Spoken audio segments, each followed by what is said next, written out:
Hello everyone. Today we're taking a deeper look into a side case that I mentioned in a previous video for the unsolved disappearance and murder of 10-year-old Lindsay Baum, and that is the twisted and disturbing case of the Emery brothers. And by the end of this case, you're going to be angry. In August of 2017, police in Seattle would receive a phone call from a woman who was cleaning out her elderly uncle's home after she was awarded to be an executor of his estate. Her elderly uncle, who was in his 80s, needed to be moved to a long-term care facility, so she went over there to start cleaning out this home, which was actually very hoarded. However, when she began to go through the items in this home, she realized that something very wrong was going on there because she began to uncover boxes and boxes of CP. Now, this home would turn out to be at 141 Northeast 59th Street in Seattle, Washington's Green Lake neighborhood. The grass was overgrown, the home looked to be quite disheveled, and neighbors would occasionally walk by and wonder what was going on inside with the people that lived there. But who lived in this home would be even more shocking because it was 3 elderly brothers. 82-year-old Charles Lee Emery would be arrested at a Queen Anne's nursing home, and his brothers, 80-year-old Thomas Edwin Emery and 78-year-old Edwin Harold Emery, would also be arrested at their home. I still haven't gotten over the shock of it. We talked to Edna just a day after she got the news that what Seattle police found inside this home led to the arrest of her brothers, Charles, Thomas, and Edwin, her twin, for child sexual exploitation. She says her daughter was acting as executor for their oldest brother's estate when she made the terrible discovery. She was in my Charles's room, and I guess she was going through the boxes and stuff to see what was in them. And she found these little shoes and stuff. She says she thought Charles might be innocent. He is 82, suffering from dementia. But her daughter told her she was not going to keep quiet. I said, I don't know if the other two are involved or not, but I am going to tell the police.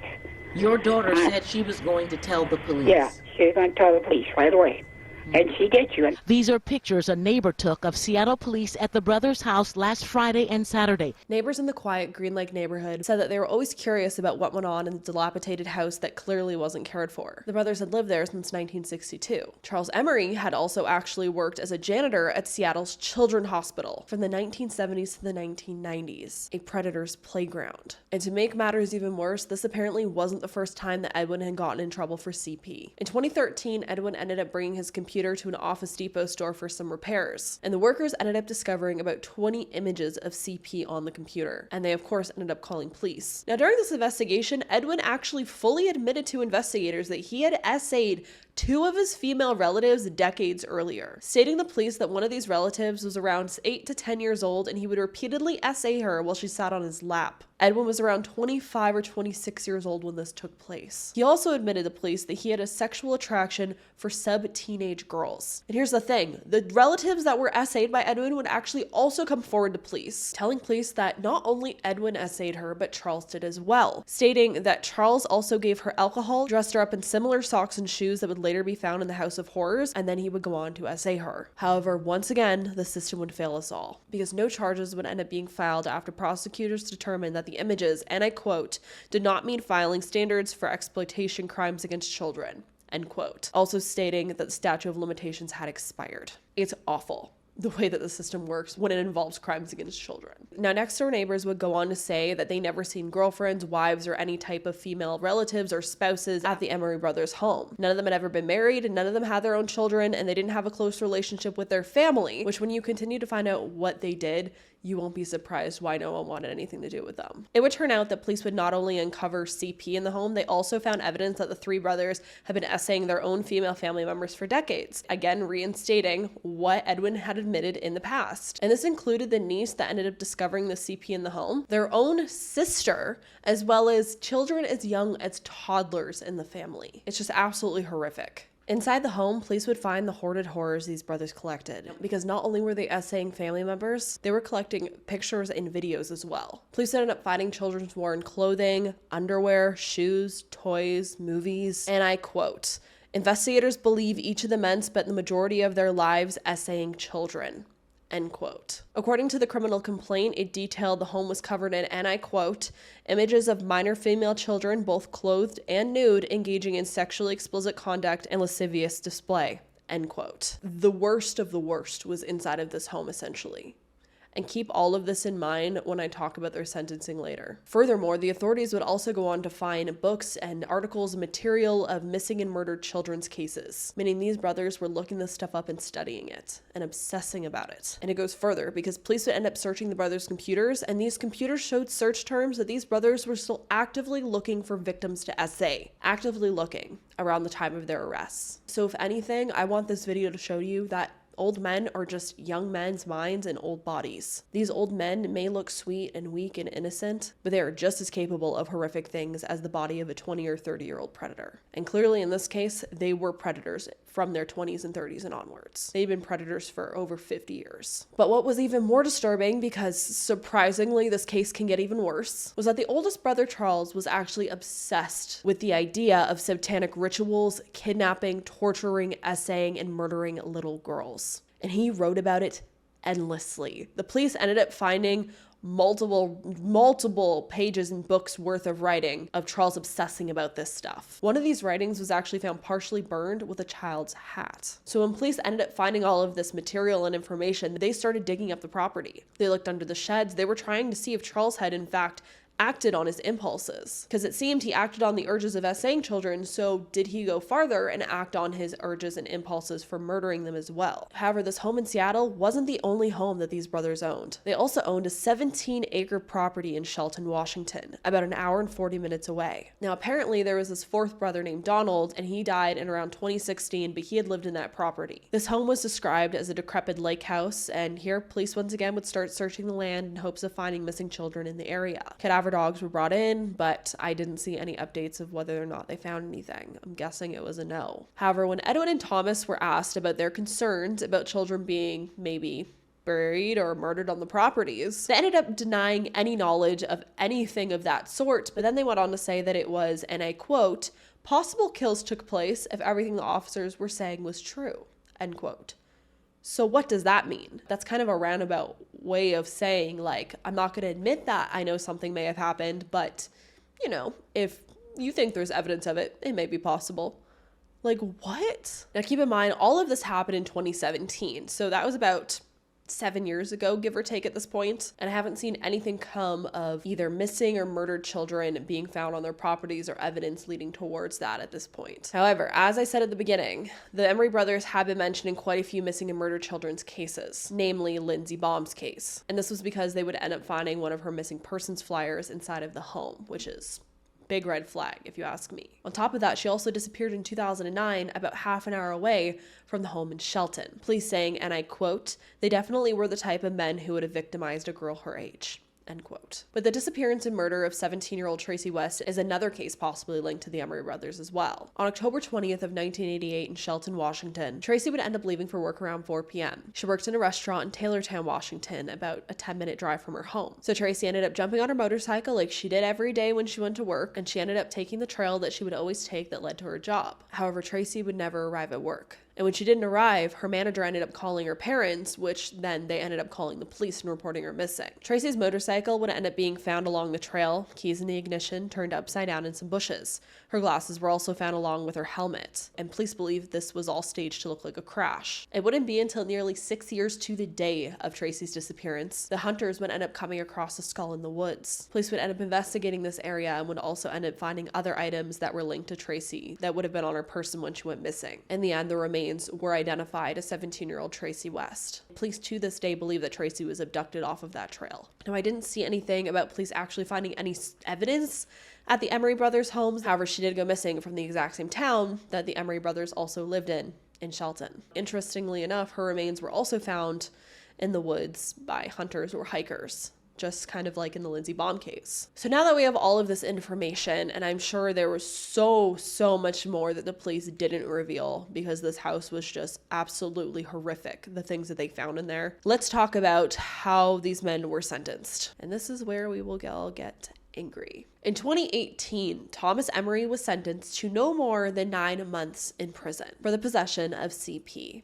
And this was because the judge's hands were tied and no additional charges had been filed. He wasn't charged with essaying any of his relatives, any of that. And I want to guess maybe that's because statute of limitations, possibly?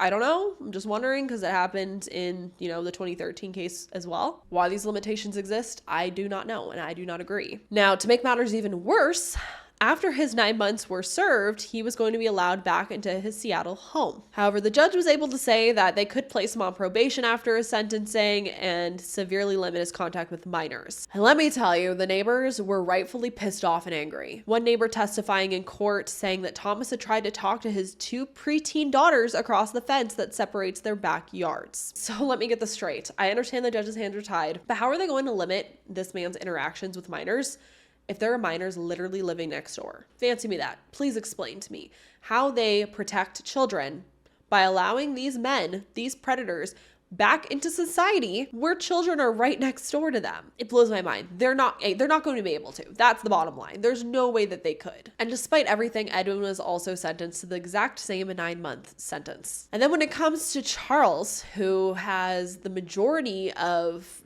all of these kind of crimes on his back, not to say that the other brothers didn't also essay children and were in possession of all these materials and actively planning to go essay more children and actively, looking at CP and getting more CP and et cetera, et cetera, et cetera. All of this very, very, very bad shit. Charles also, if we remember, was one of the ones that was very interested and had urges and desires to want to murder and torture and essay and do ritualistic sacrifices on children. All of Charles's charges would end up being completely dropped after a superior court judge ruled that he was mentally ill with dementia and lacked the capacity to understand the proceedings and assist in his own defense. So instead, they were just going to civilly commit Charles at that point, or try to at least. Let's just all sit with that for a moment.